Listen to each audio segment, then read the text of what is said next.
Holy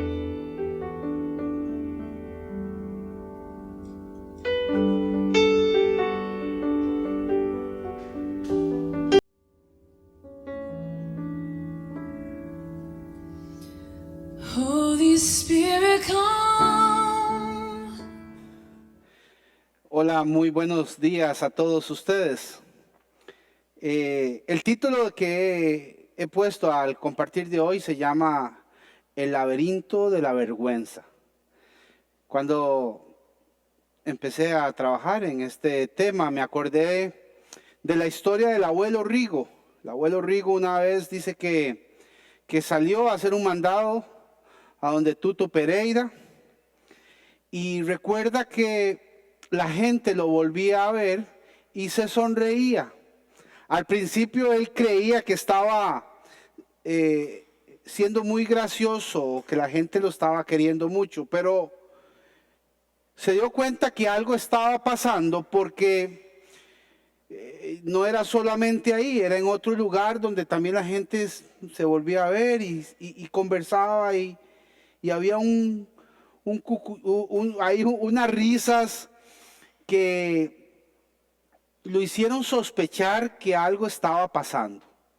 Cuando llegó a la casa, se da cuenta que cuelga en la parte de atrás de su pantalón una pantimedia de la abuela. ¿Podría usted imaginarse la vergüenza que sintió el abuelo al darse cuenta que anduvo paseando con una pantimedia guindando en su pantalón?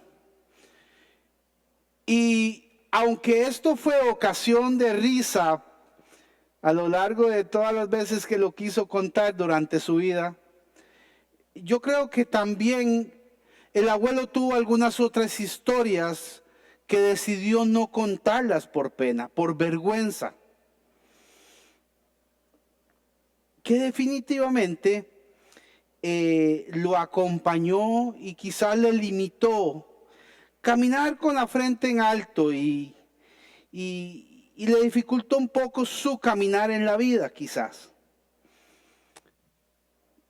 Y yo creo que no solamente le pasó al abuelo, creo que pasa a personas donde en el corazón, en la pared de su corazón, cuelga la mamá, un título de la mamá más hacendosa, de la mujer empresaria, del hombre empresario, al mejor profesional, al arquitecto más chuzo, al superabogado,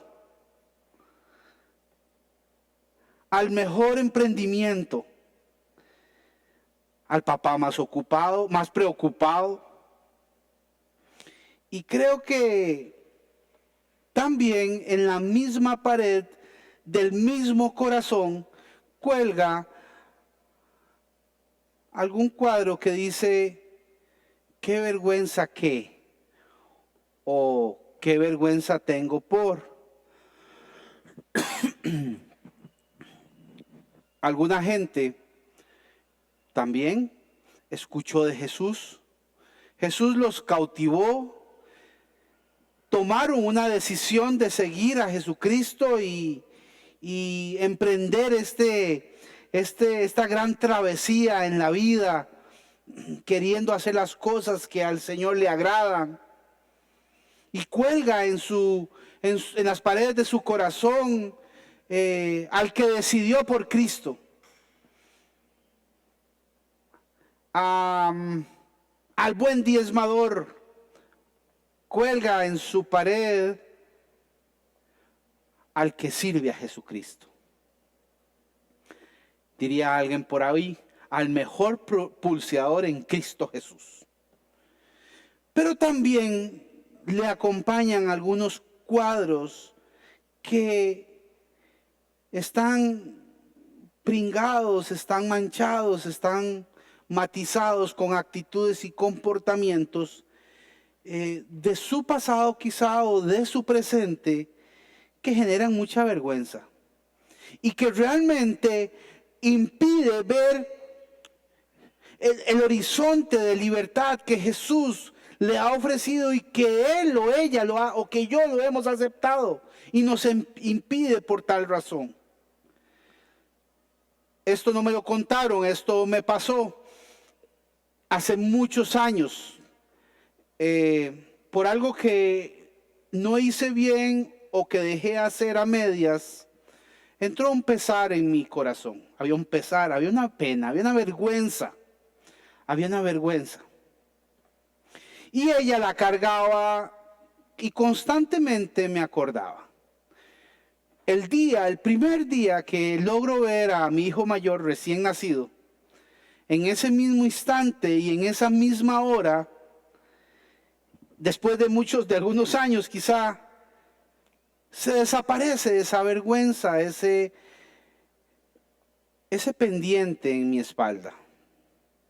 Claro, hoy después de analizar qué pasó, por qué sucedió eso, me doy cuenta que puedo concluir que el valor y la alegría de aquel bebé dejó de lado algunas cosas que no debían ocupar en mi corazón espacio, y por ende necesitaba que mi corazón tuviera más espacio para querer a aquella criatura.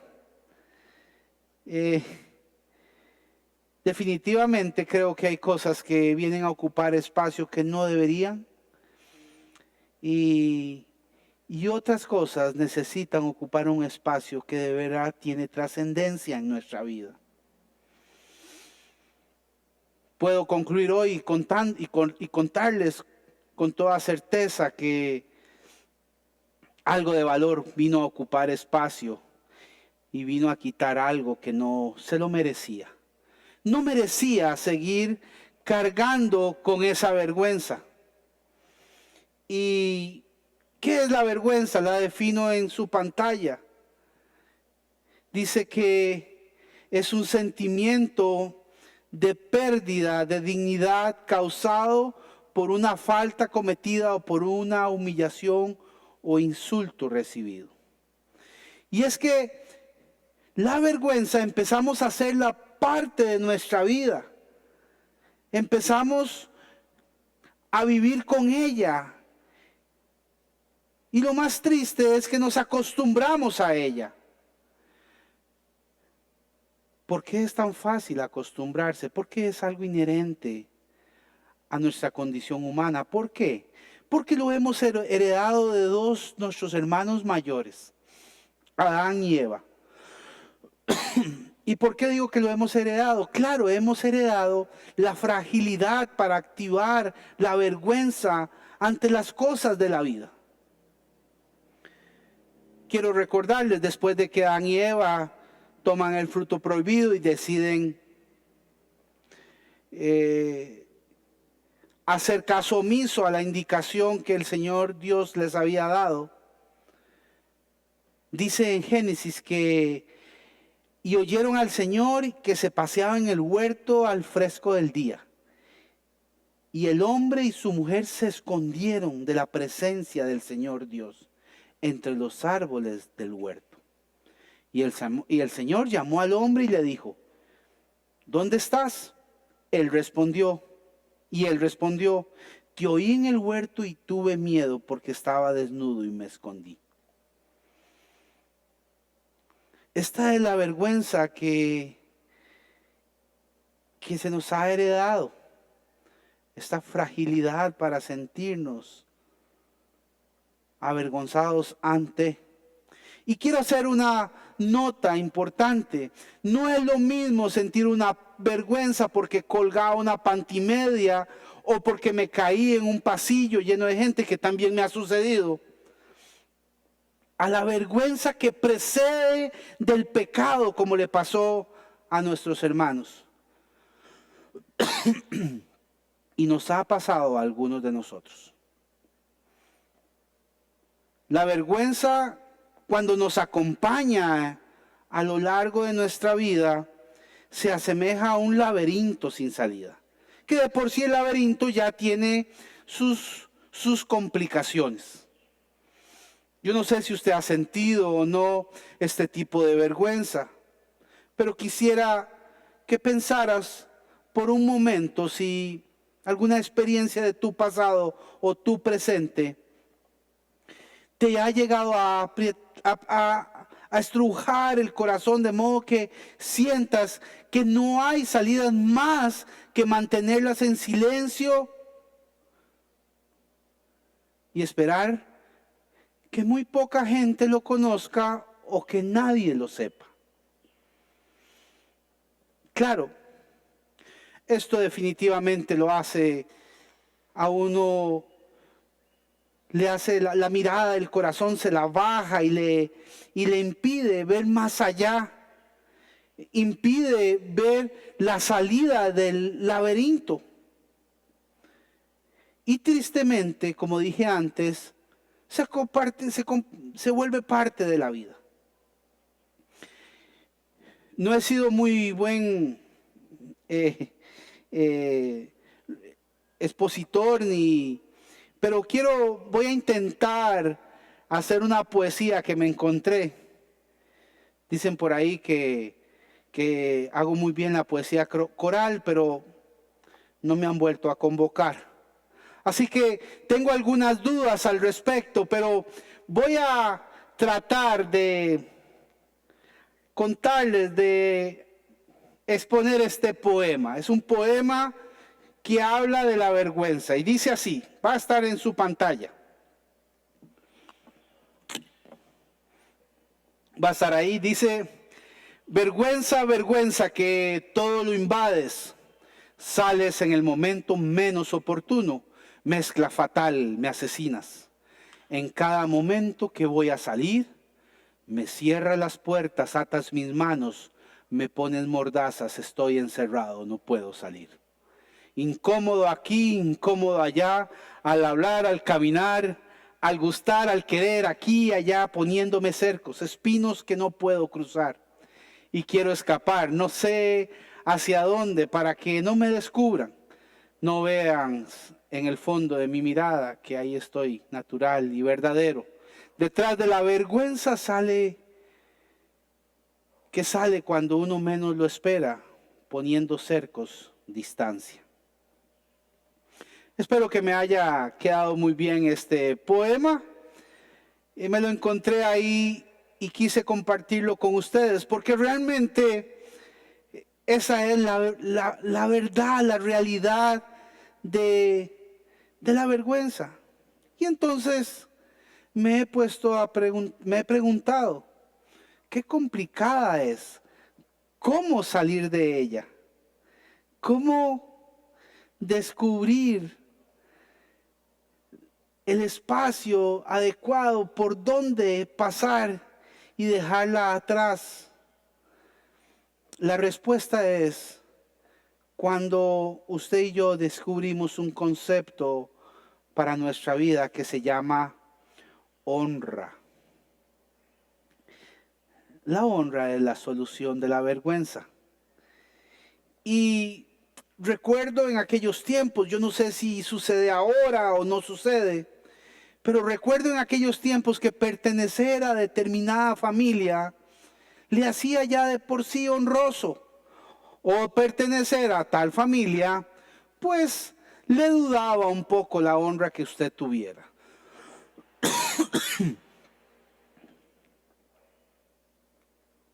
Recuerdo también pertenecer a determinada o trabajar en determinada institución.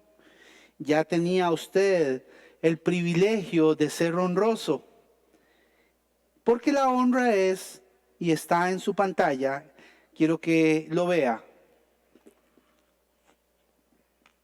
La honra es el respeto y buena opinión que se tiene de las cualidades morales y de la dignidad de una persona.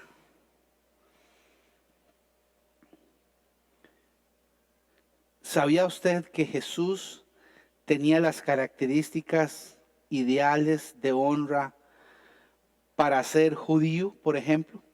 En Mateo y también en Lucas se narra la genealogía de Jesús. Y él era suficiente para ser judío. ¿Por qué? Porque descendía de Abraham.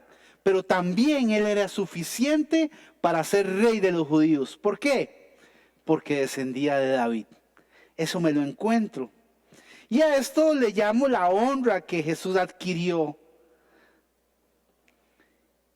Al igual que la honra de pertenecer a tal o cual familia. Pero hoy yo quisiera que descubriéramos otro tipo de honra que nos ayude a salir de este tema de la vergüenza en nuestra vida.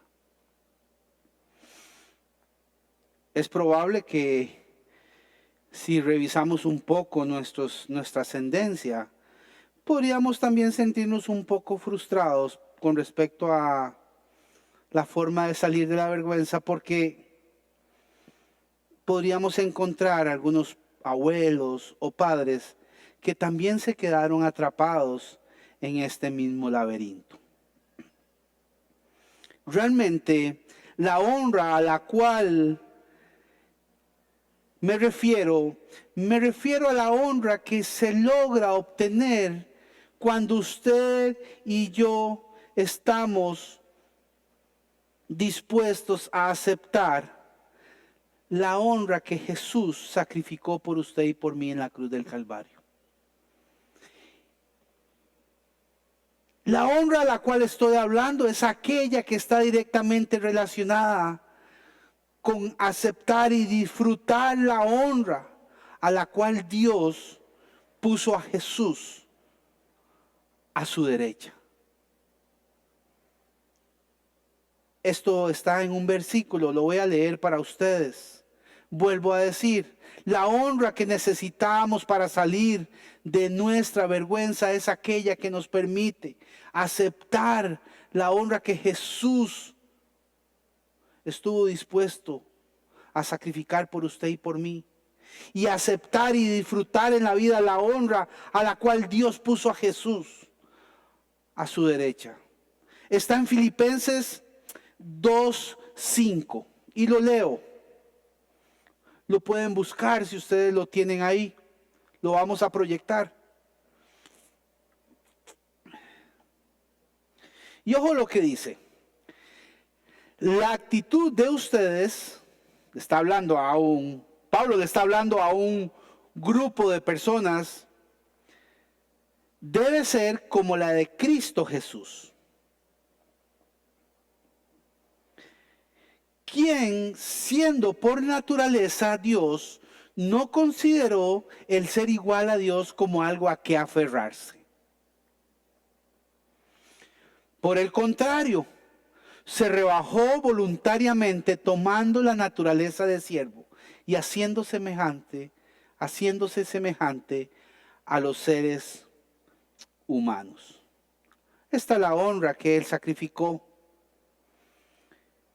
Y al manifestarse como hombre, se humilló a sí mismo y se hizo obediente hasta la muerte y la muerte de cruz. Y aquí viene la honra a la cual estoy diciendo debemos nosotros disfrutar, gozar, hacerla nuestra, que tiene que ver con esto, porque Dios lo exaltó hasta lo sumo y le otorgó el nombre que está sobre todo nombre, para que ante el nombre de Jesús se doble toda rodilla en el cielo, en la tierra y debajo de la tierra. Y toda lengua confiese que Jesucristo es el Señor, para la gloria de Dios Padre. Para salir del laberinto que hemos venido conversando, necesitamos caminar en lo que Jesucristo ha decidido ofrecernos a usted y a mí. Y me encuentro una historia en la Biblia muy conocida.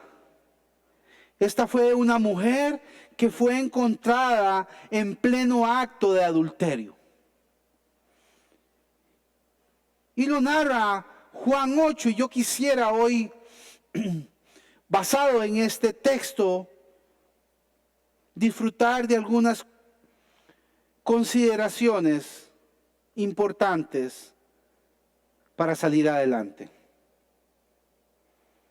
y vamos a leer Juan 8 del capítulo 1 hasta el capítulo 11.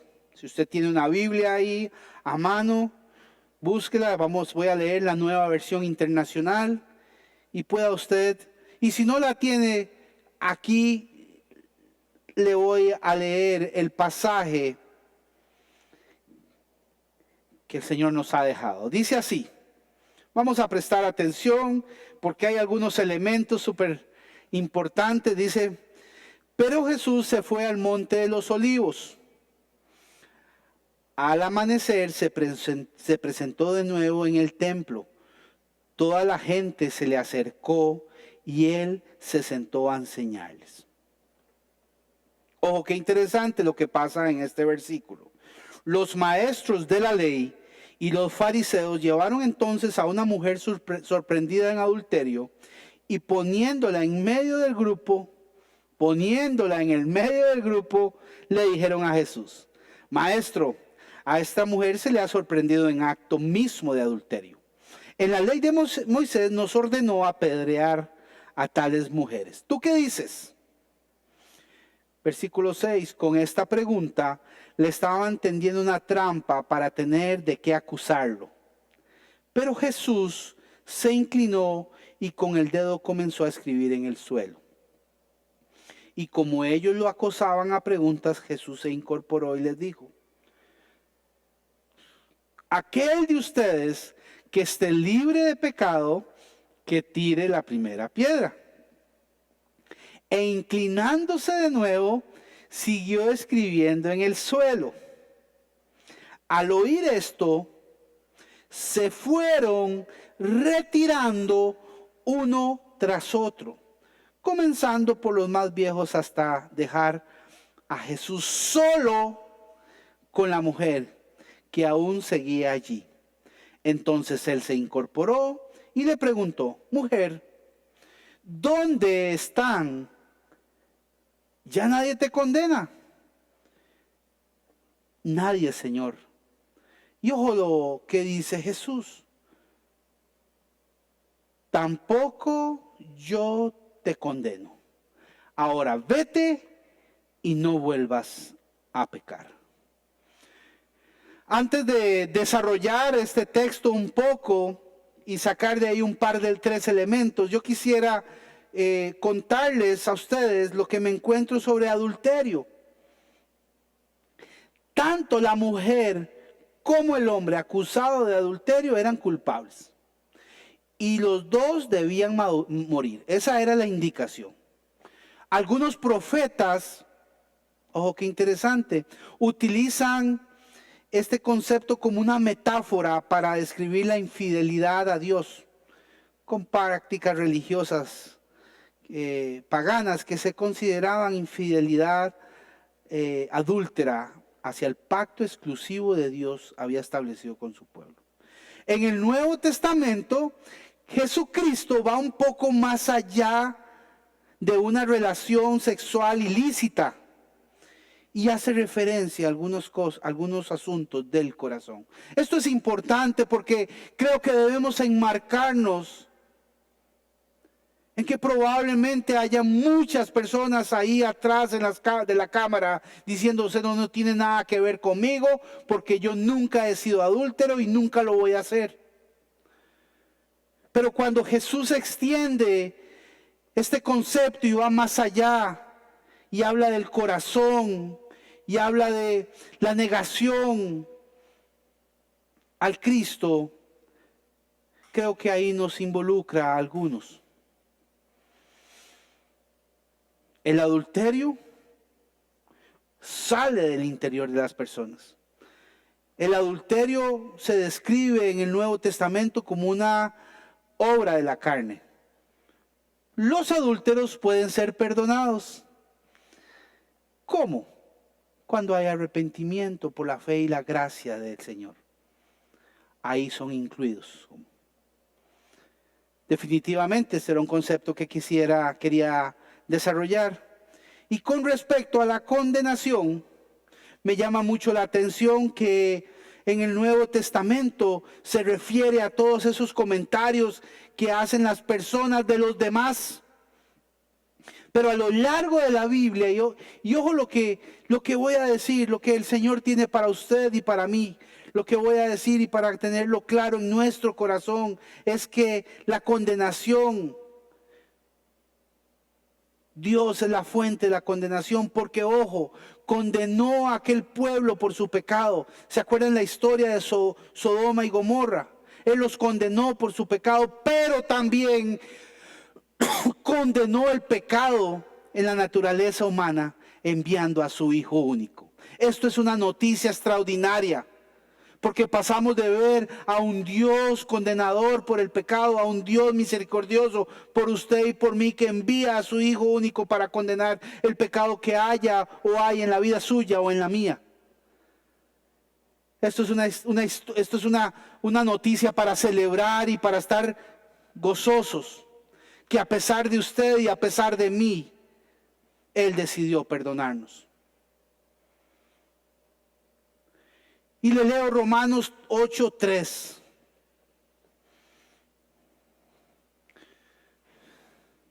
Y dice así: en efecto, la ley no pudo liberarnos porque la naturaleza pecaminosa anuló su poder. Por esa razón, por ese motivo, Dios envió a su propio Hijo en condición semejante a nuestra condición pecadora, para que se ofreciera en sacrificio por el pecado. Así condenó Dios al pecado en la naturaleza humana. Claro, el pecado suyo y el pecado mío lo condenó. Regreso a Juan 8 para desarrollar algunos elementos.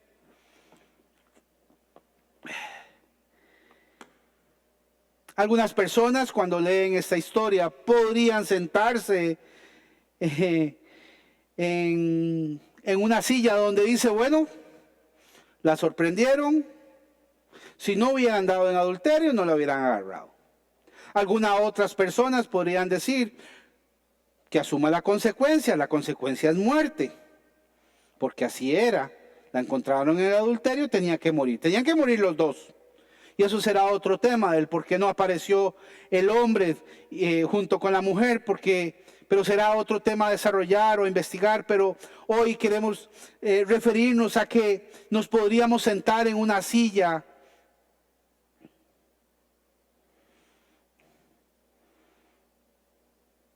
de condenación. Y me encontré una expresión que dice: el hombre se mide a sí mismo al establecer la medida con su prójimo. Entonces, podríamos también sentarnos en la burbuja de los que llevaron a aquella mujer delante de Jesús.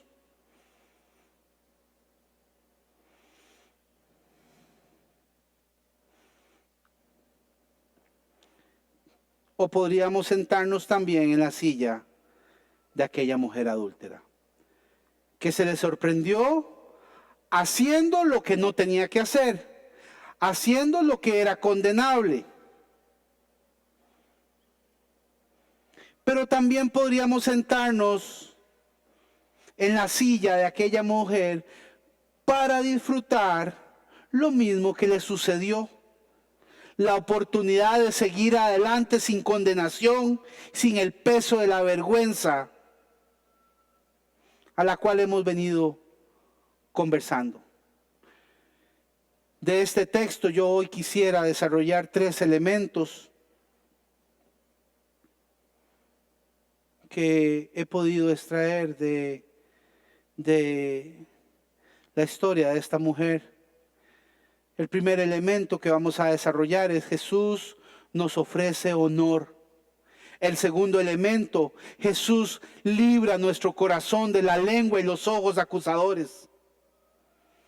Y el tercer elemento, muy conocido, concepto conocido, para algunos difícil de disfrutar: Jesús ofrece libertad.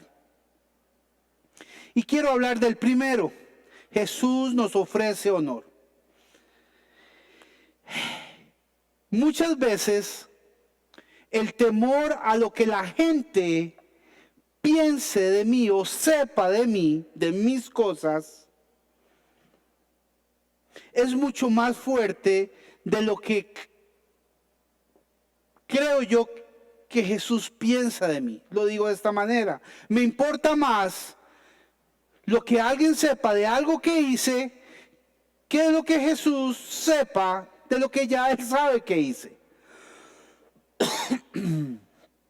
Y entonces nos encontramos mirando en una dirección equivocada cuando queremos salir de la pena, mirando a la gente. Esta es la historia de un hombre que a sus 40 y pico de años decidió contar algo que le había apenado por muchos años. Decidió contarlo, decidió trabajarlo, decidió caminar en eso. Y pudo descubrir la libertad y pudo quitarse el peso de una vergüenza que había llevado por mucho tiempo. El peso que genera el silencio. Porque enfocamos la salida de este laberinto en la gente, en lo que alguien piense, en lo que alguien diga. Y evidentemente nos desenfocamos. Ojo lo que dice el versículo 3. Me llama mucho la atención.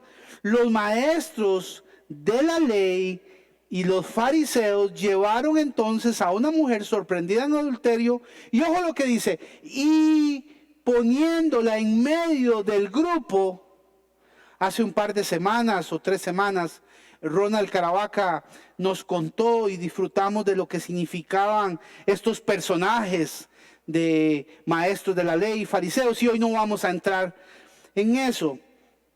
Pero es necesario notar como en este versículo dice, y la pusieron en medio del grupo.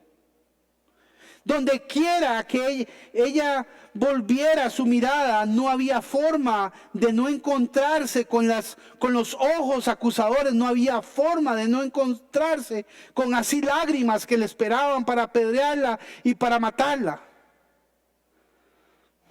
Cuando pienso en la vergüenza de aquella mujer y por supuesto en el temor que aquella mujer tenía, me hizo pensar y le hago la pregunta a usted.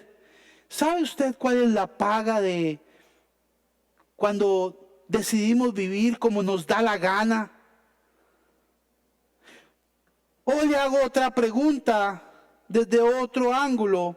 ¿Sabía usted cuál era la paga cuando usted vivía como le daba la gana antes de encontrarse con Jesucristo? La paga era muerte y muerte espiritual. Nos parecemos definitivamente a esta mujer.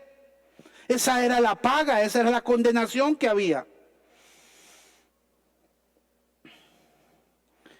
Yo no sé si usted se ha sentido así, que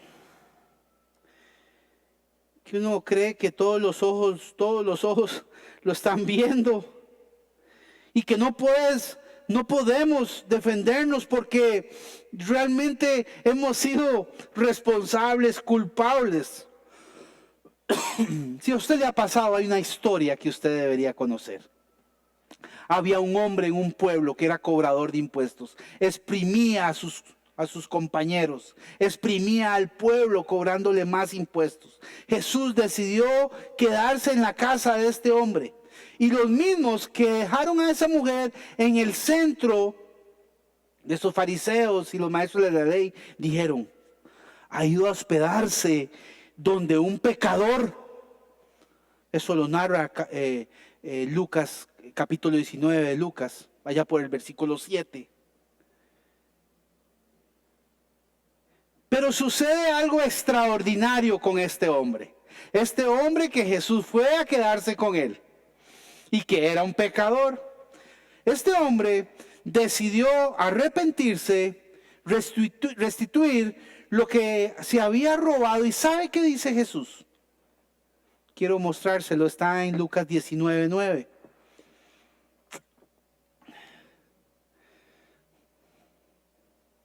Yo no sé si esto lo cautiva o no a mí me ha cautivado.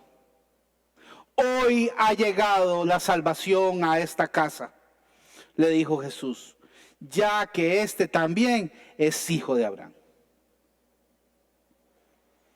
Y el versículo 10 dice así: porque el Hijo del Hombre vino a buscar y a salvar lo que se había perdido. Eso somos usted y yo. Él vino por usted y por mí. La salvación ha llegado a esta casa, dice. ¿Quién era el hombre aquel? Era un pecador. ¿Quiénes eran los que lo acusaban? Los maestros. Hoy ha llegado la salvación a esa casa.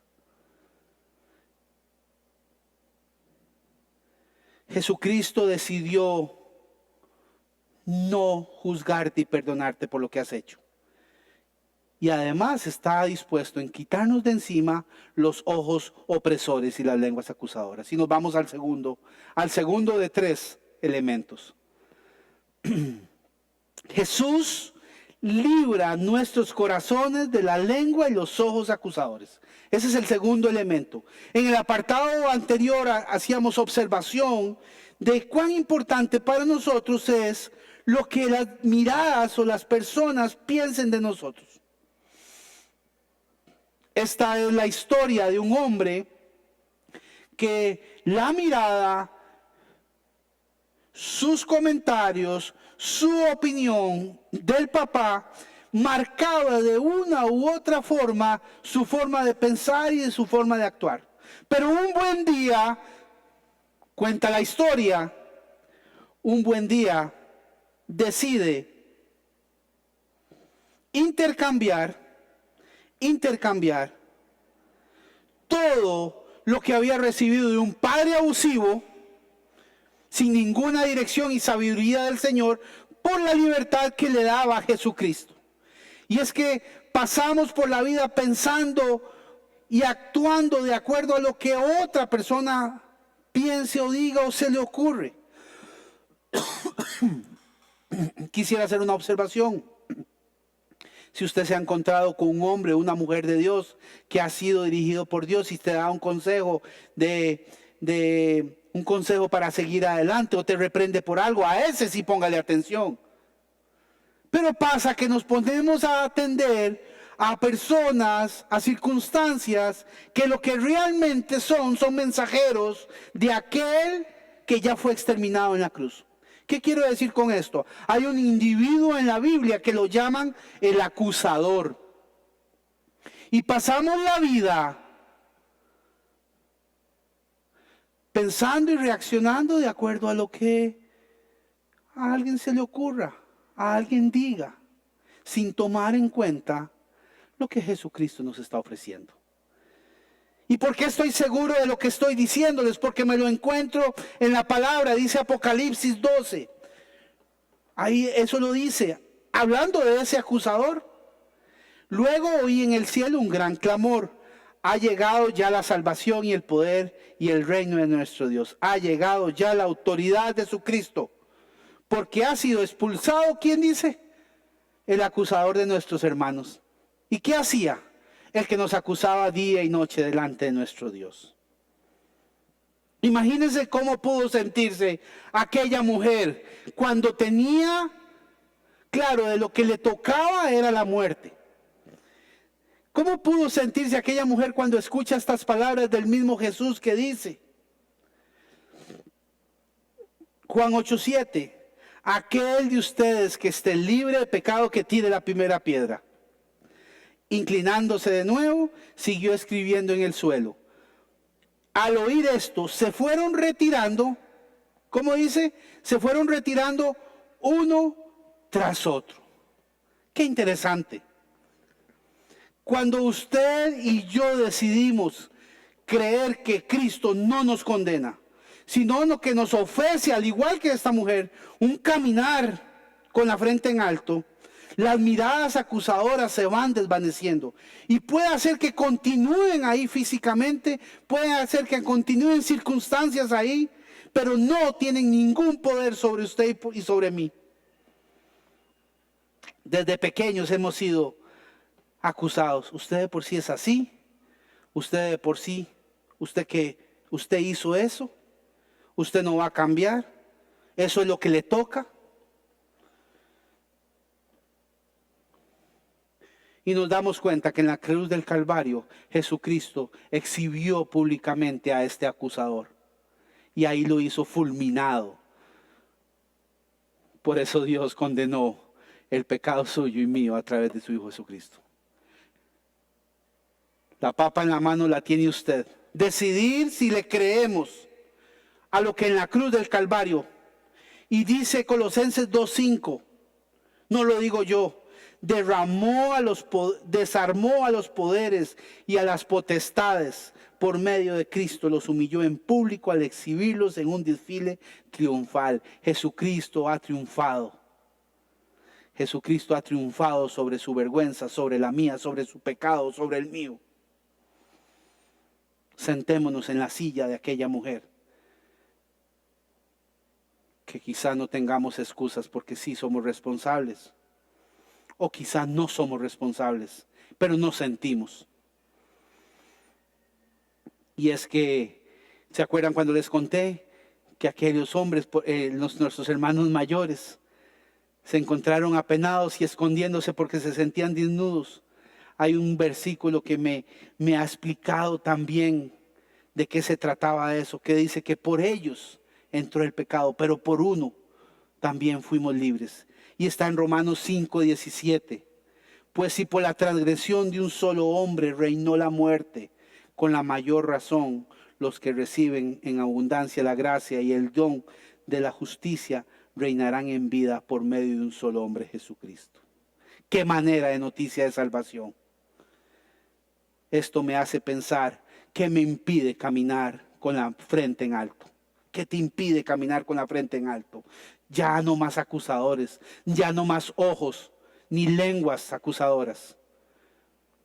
Y termino el tercer punto y último de este compartir.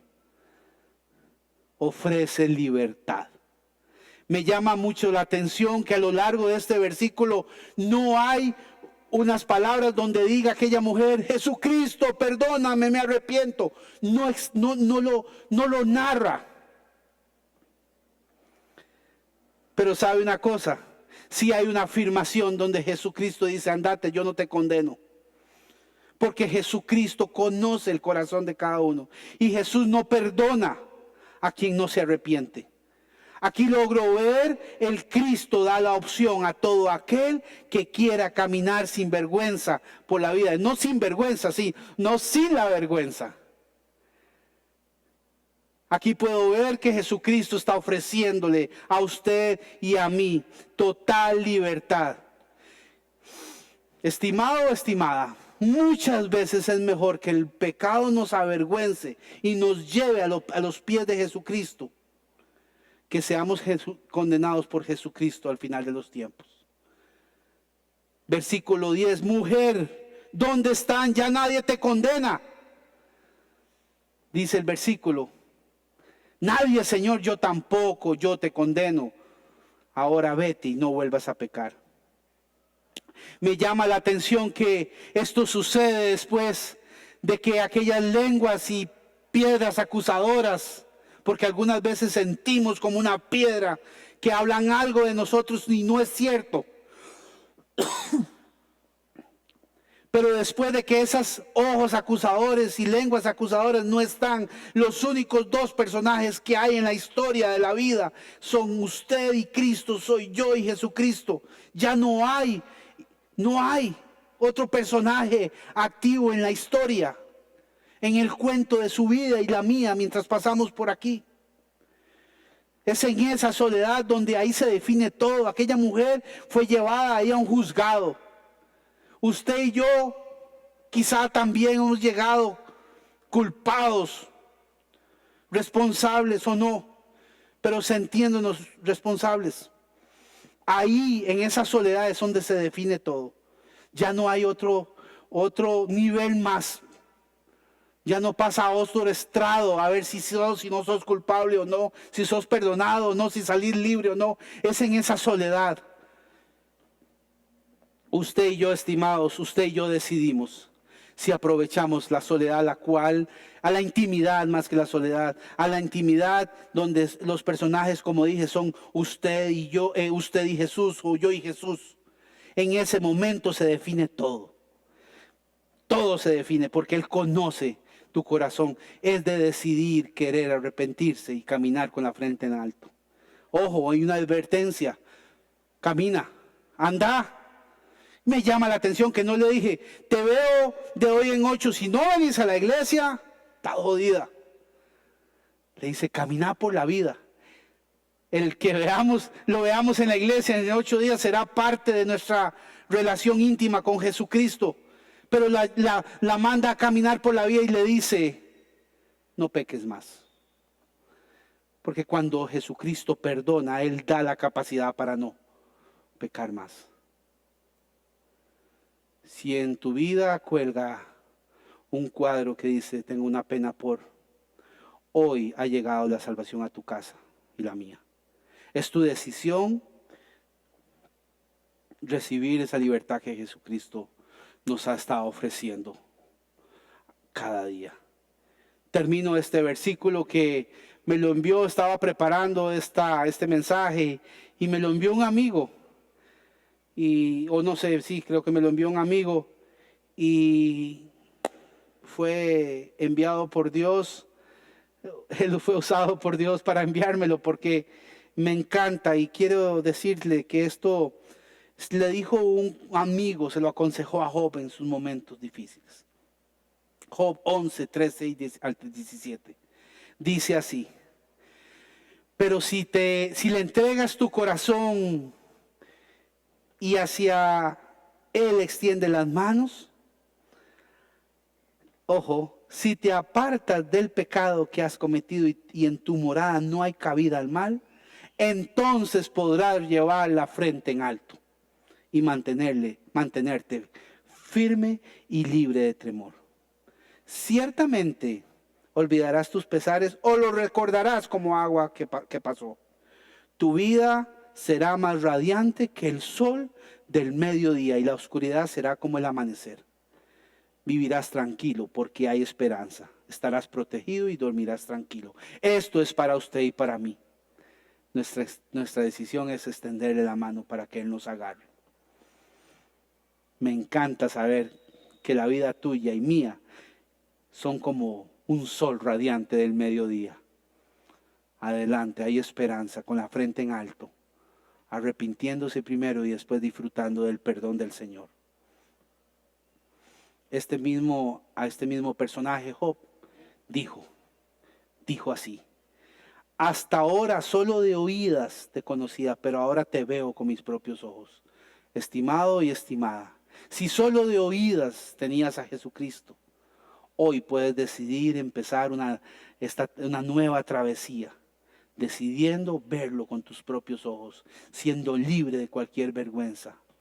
Adelante, camina, pero no peques más.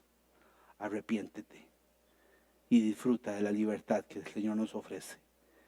Voy a orar por usted, voy a orar por mí, porque el Señor hoy nos ha dado un mensaje de sanidad para el corazón. Señor, esta mañana, Señor, hemos entendido lo que le pasó a aquella mujer adúltera. Hemos entendido quizá que han habido circunstancias en la vida en las cuales nos parecemos un poco o mucho a esa misma mujer. Señor, no queremos sentarnos en la silla acusadora. No podríamos, Señor. No podríamos sentarnos ahí cuando hemos visto, recordado quizá nuestro pasado, o probablemente estemos con un presente, con un dolor de vergüenza en nuestro corazón. Pero hoy, Señor, tú nos has dicho que hay esperanza, que hay libertad, como ese sol radiante que aparece en Job.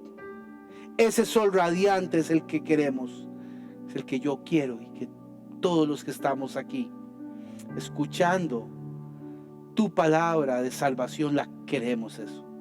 Señor, queremos caminar con la frente en alto. Gracias porque vas desvaneciendo todas esas miradas y lenguas mentirosas y acusadoras. Gracias porque las vas desvaneciendo. Ya no tienen poder. Estimado, estimada, usted, si desea hacerlo, dile al Señor que crees que no tiene poder sobre usted ni sobre mí, el acusador que ya fue fulminado en la cruz del Calvario. Señor, permítenos no solamente aceptar ese perdón, sino aceptar la instrucción que tienes para poder caminar en la vida. Permítenos arrepentirnos, Señor. Tú conoces nuestro corazón. Permítenos, queremos arrepentirnos. Queremos ver las cosas con tus ojos para caminar con la frente en alto, Señor. Y gracias por decirnos, ni yo te condeno. Anda, no peques más. Señor, sabemos que por nosotros mismos no lo lograríamos, pero solamente tú, Señor, nos das el combo perfecto. No nos acusas, nos perdonas y nos das la capacidad para caminar como el sol radiante de mediodía. Gracias, Padre Celestial, porque nos ofreces honor, porque nos libra de esas lenguas acusadoras y porque nos das libertad. Gracias, Dios, todo esto te lo pedimos en el nombre de Jesucristo, Señor, y gracias por el Espíritu Santo que lo hace posible. Amén y amén.